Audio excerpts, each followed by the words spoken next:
There was a really pretty girl, and she asked me if I was, going to the audition that night. They wanted us to sing and dance. I'm a jock from New Jersey. Well, I'm not doing sing and dance.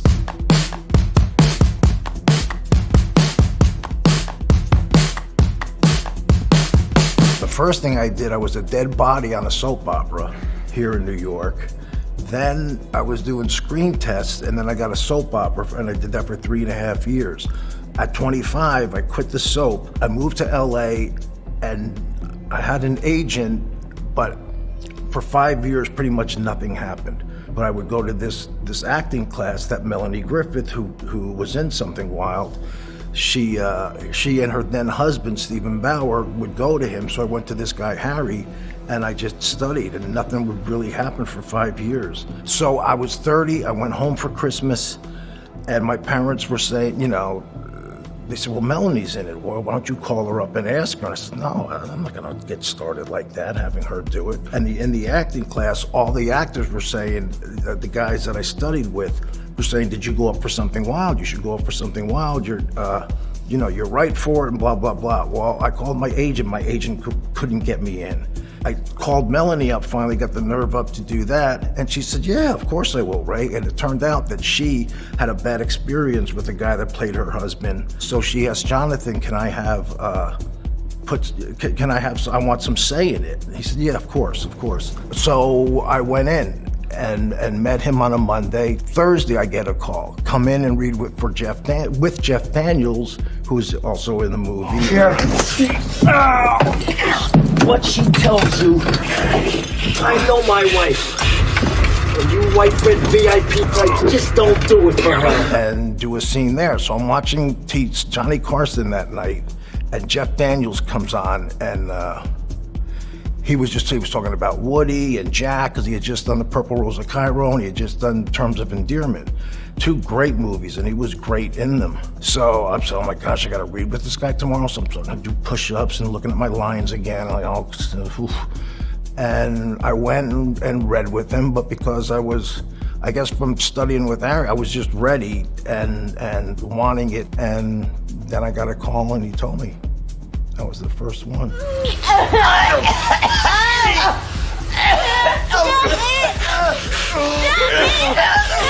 I just did my homework and was where I was supposed to be, and he was with my wife, and Melanie played my wife in it, or I played her husband.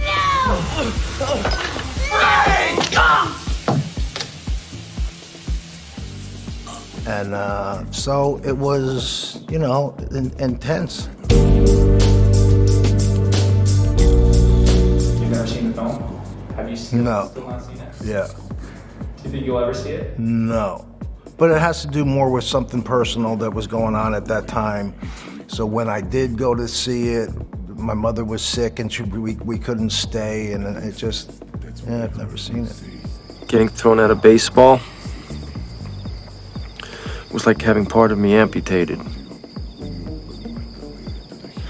I've heard that old men wake up and scratch itchy legs that have been dust for over 50 years. That was me. Ray, bat right-handed, I throw left-handed. Shoeless Joe batted left-handed and threw right-handed. So they put me at USC with the coach of USC, who had won 13 national champions, and there was this guy, Donnie Buford, who used to play for the Orioles. He was his assistant. So I was practicing left-handed, and obviously I thought they would just do camera tricks. Well, the producers and the director came down one day to watch, how I was coming along, and they saw, since I wasn't left-handed, but they batted really stilted back then, so I thought we could get away with it. And because it was only my 3rd movie, I wasn't gonna say, no, this is what you have to do. They said, doesn't matter, Shoeless Joe never came back from the dead, you could bat right-handed and bat left-handed and throw right-handed, so. But no, I've never seen it.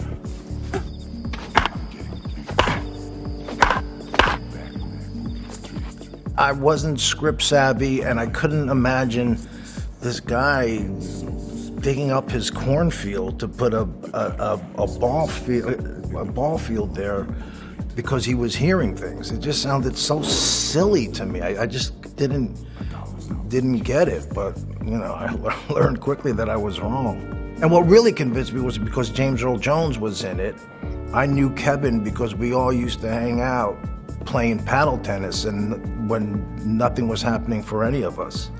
Andy Garcia, Stephen Bauer, they're all guys that ended up doing movies, and we had this group before anything happened, and that's what we, so I knew Kevin, and then our Burt Lancaster's gonna be in it, so I guess, well, I guess they think it's good. Who am I to say? It's silly. Hey! Is this heaven? No.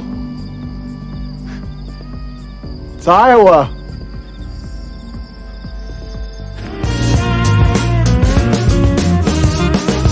Nick Pileggi, who wrote the script, he also wrote the book.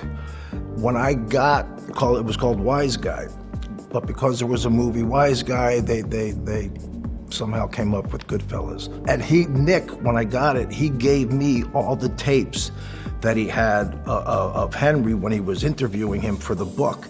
So I listened to that over and over and over again. It was like little cassettes. So I would, you know, put it in the car, and because the movie kept getting pushed. So I was just in Jersey, just waiting at my house. And I would listen to the tapes, and Henry Hill, while he was telling his story, was eating potato chips. And it's so annoying to listen to somebody chomping on potato chips while they're telling stories about their life. Now I asked Marty, should I meet him? I wanted to meet him, but they didn't want me to do that, so I didn't. So again, you know, the way that I've learned is just doing homework. The more you think about something, the more it's going to mean something to you. When it means something to you, hopefully it means something to an audience.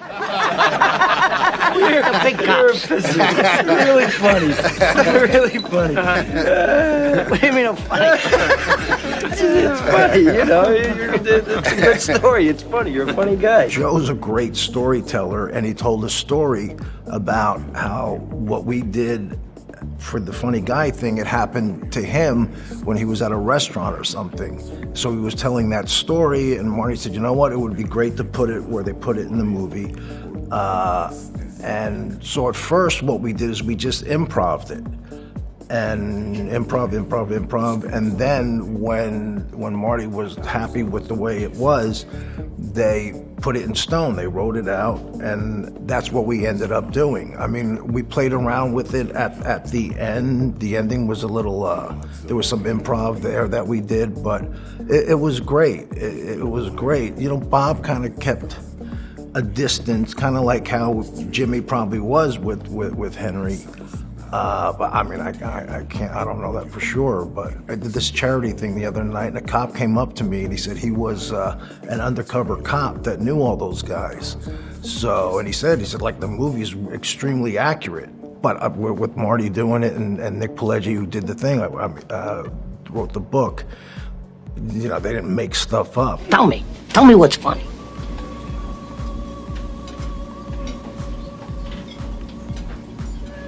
Get the out of here, Tommy. You motherfucker! I almost had him. It was fun. It was just really fun because there's something very energizing about playing pretend with people who really are in it. And you know, you don't realize the cameras or any of that stuff. You're just doing what you have to do. I mean, that's what it's all about. So it's great doing that. And then, you know, working with Scorsese, it's, you know you could jump up to off a building, and you knew he was going to catch you because he's just an unbelievable director.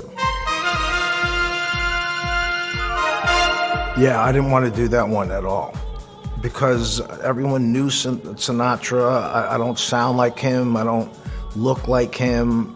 The only thing we have in common, we're both from Jersey, and we both say the F word a lot. I'm gonna live till I die. I'm gonna laugh instead of cry.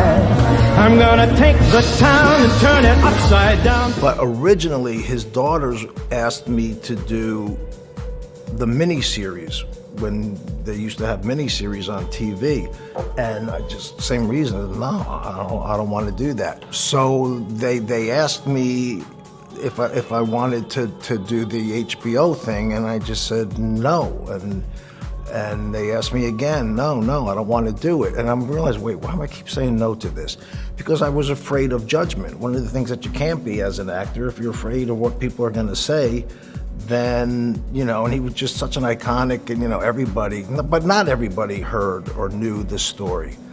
So I just said, all right, yeah, okay, I'll do it. I'm an actor, and there's so many books on him. I read lots of books. I listened to his music constantly. I lip sync, although I sang out loud to a Frank Sinatra imitator. So it wasn't even him because his music was too expensive at the time. It probably still is. I first listened to the music at Capitol Records in LA, where he recorded some, you know, a few of his albums. So just being in there, just seeing what it was like, because I was never listened to anyone making music before. I'm gonna play for the sky. Ain't gonna miss a thing. I'm gonna have my fling. I'm gonna live until I die. Which I soon started saying, oh my God, he is just unbelievable, because to me, that was my parents' music. And then I would put on another station or cassette. I just had to take it out right away, because there's nothing as rich and emotional and the story that they tell within the song as what he did. He's just unbelievably great. Until I die.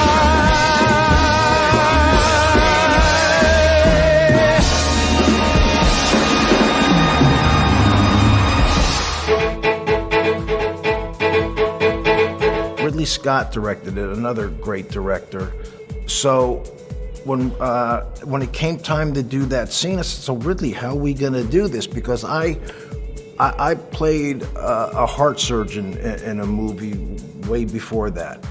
And I just became fascinated with watching heart surgeries. And then I also watched someone's brain, that, you know, that his head was open and he was awake while they were operating on this guy's brain. It was at a VA hospital in LA. So I said, really, all right, so I know obviously I have to be awake because we have the scene, but how do you want me to play this? He says, I don't know. So I just started thinking, I'll just pretend that the stuff that they gave me was made it goofy and you know, like you're a bit high. I was doing that and laughing.